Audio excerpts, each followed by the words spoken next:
I'm Bernadette Joy, and I am the owner of Dressed. We're a local dress rental service. Here's a picture of me. I started my business out of my house 2 years ago. And since then, we've grown to over 2,000 people who have subscribed to our service. We have over 2,000 dresses that we've rotated through in the last 2 years, and we've been featured on lots of local news and television. So you're probably wondering, why the F is this girl here, right? I have a confession. I am actually a recovering HR professional. Thank you. Your applause is cutting to my time. So I was in corporate HR for 10 years as an HR business partner, both in financial services and in technology.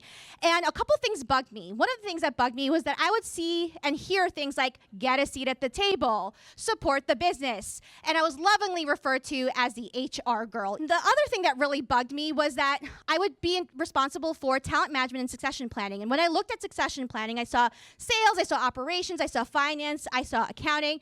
Where the hell was HR? Where would I be on this? Even when I got my dream job working directly for the CEO at a tech company as a CHRO, I still felt like I wasn't part of the business. So I ended up spending way too much money on an MBA, decided to go back to school and realized, or at least I thought, that if I wanted to be a CEO, that I had to make my own company instead. Now my colleagues are not HR people. They're all of these people you see here are other entrepreneurs. And since I've started, I've gotten a lot of people asking me, how did you quit your corporate job and how did you start your own business?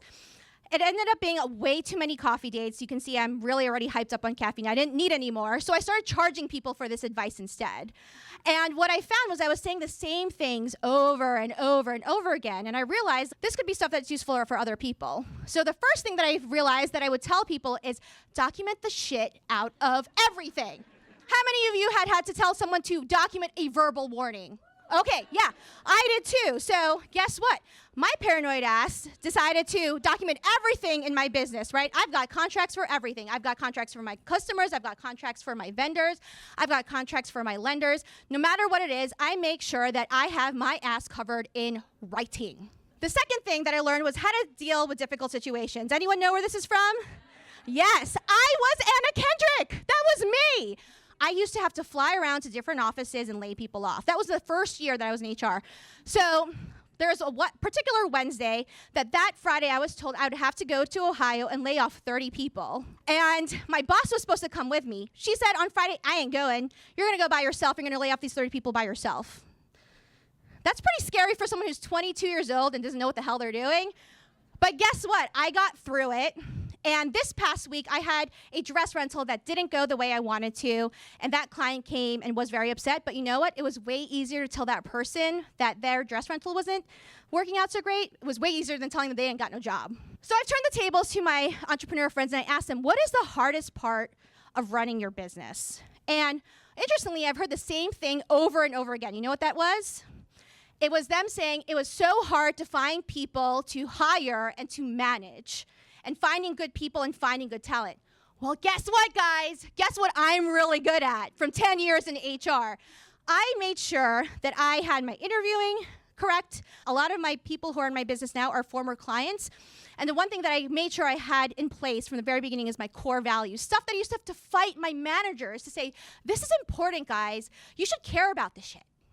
But guess what? I really care about that stuff. And now we have a team of 10 people, all of whom I feel I'm really proud of, who I think really care about what our business does. And that started from the very beginning when I hired people. If you're enjoying this content and want to actually take real action towards crushing your money goals, check out my new book. It is Crush Your Money Goals, 25 habits that you can use starting today to pay off debt, save, invest, and reach financial freedom.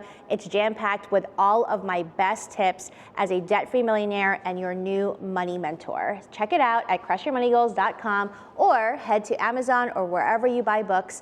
Grab yours today. What's the moral of the story here? You can see here that I used to think, wow, once my business started taking off, maybe I should have started this business earlier. But what actually is driving my business are all the skills that I learned as an HR professional. And it was training me to become an entrepreneur. So if HR is what you love, that is awesome. Keep doing what you do because you're awesome and you are contributing to your businesses.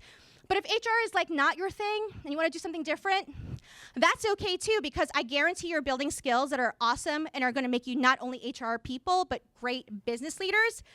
But this is HR Disrupt, right? So I'm here to disrupt, and I'm basically here to poach all of you.